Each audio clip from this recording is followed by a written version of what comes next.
இப்ப எல்லாருமே ராமலிங்க அடிகளார் பெருமான் சொன்ன இந்த தீப ஒளி தியானத்தை மட்டும் பண்றாங்களே தவிர, ஆனா பெருமானுடைய பாடல்கள்ல நிறைய பாடல்கள்ல சொல்லியிருக்காரு ஊது சங்கே ஊது அப்படின்னு சொல்லியிருக்காரு. அப்படின்னா உடனே ஒரு சங்க வாங்கி ஊதுறது கிடையாது.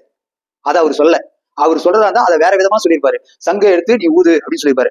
ஊது சங்கே ஊது அப்படின்னும் போது அந்த 10ஆம் வாசல்ல நீங்க வாசிய ஊதும் போது நீங்க நினைச்சிக்க வேண்டிய வேண்டுதலை தான் அவர் நல்லபடியா சொல்லியிருக்காரு ஊது சங்கே ஊதுன்னு.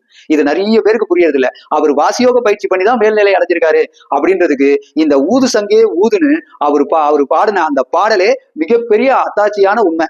அதுவும் நிறைய பேருக்கு தெரியுது இல்ல. யாரும் வாசியோக பயிற்சியே செய்யறது இல்ல. பெருமான வணங்குறவங்க எல்லாரும் தீபத்தை ஏற்றி வச்சுட்டு தீபத்தை பூர்வ மத்தியில பாக்குறதுதான் வேலை. ஆனா யாருமே அண்ணாத்து பாதையில 10ஆம் வாசல்ல ஊதுறது கிடையாது. இது நல்லா தெரிஞ்சுக்கோங்க. 10ஆம் வாசல்ல ஊதணும்னா கண்டிப்பா வாசி மந்திரத்தோட தான் ஊதணும். அது இப்ப ஃபர்ஸ்ட் 10ஆம் வாசல்ல ஊத சொல்லியிருக்காரு பெருமானே நிறைய பேருக்கு தெரியல. அது ஒரு விஷயம். அதுக்கப்புறம் அது பெருமான் அதை மூலமா வச்சு ஒரு சில விஷயத்த சொல்லியிருக்காரு. வானத்தில் மயிலாட கண்டேன், மயில் குயிலாக மாற கண்டேன் அப்படின்னு சொல்லியிருக்காரு அவருடைய பாடல்கள்ல. ஆனா மயில் நிலைன்னு ஒண்ணு இருக்கு. சிரசுக்குள்ள ஒடுங்கும் போது வாசி அந்த மயில் நிலை குயில் நிலையாவும் மாறுது அப்படின்றது சித்தர் மகான்கள் சொல்லி வச்சிருக்காங்க. அப்ப வாசியோக பயிற்சி பண்ணி பெருமான் மயில் நிலையை அடைஞ்சிருக்காரு, அதுக்கப்புறம் குயில் நிலையை அடைஞ்சிருக்காரு, அதுக்கப்புறம் எதுவும் இல்லாத அன்னப்பறவை நிலையும் அடைஞ்சிருக்காரு, அதுக்கப்புறம் தீப நிலையையும் அடைஞ்சிருக்காரு. இதெல்லாம் அடைஞ்சதாலதான் அவரு நித்திய தீபமான ஒரு தீபத்தை சத்தியஞான சபையில ஏத்தி வச்சிருக்காரு. இதை நல்லா தெரிஞ்சுக்கோங்க.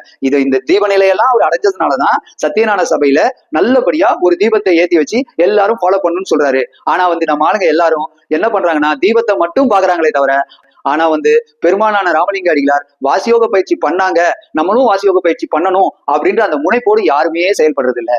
இது நல்லா தெரிஞ்சுக்கோங்க. வாசியோக பயிற்சி ராமலிங்க அடிகளார் பெருமான் செஞ்சாரு அப்படின்றதுக்கு உறுதியான விஷயம் ஊது சங்கே ஊதுன்னு அவர் பாடின அந்த பாடலும், அதே மாதிரி வானத்தில் மயிலாட கண்டேன், மயில் குயிலாக மாற கண்டேன் அப்படின்னு சொன்னதும் வாசியோக பயிற்சியில வரக்கூடிய நிலைகள் தான். இதை நல்லா புரிஞ்சுக்கோங்க. அதனால ராமலிங்க அடிகளார் நல்லபடியா வாசியோக பயிற்சி தான் செஞ்சாரு.